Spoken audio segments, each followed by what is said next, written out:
Hey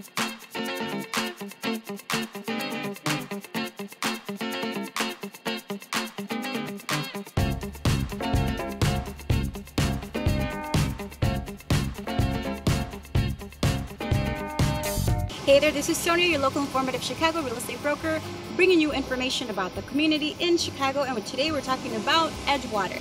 Edgewater is a historic lakefront neighborhood on the north side, and we have a couple of boundaries for the Edgewater community. So the boundaries include Foster Avenue to the south, Devon to the north, Lake Michigan to the east, and Ravenswood to the west.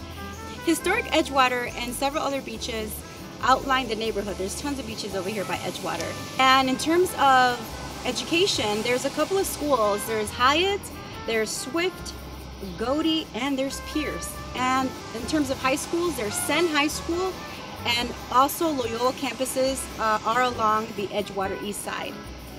And in terms of transportation, we have the Red Line, CTA buses, and the metro stations. If you want more information, feel free to go to www.csonia.com. Thanks a lot.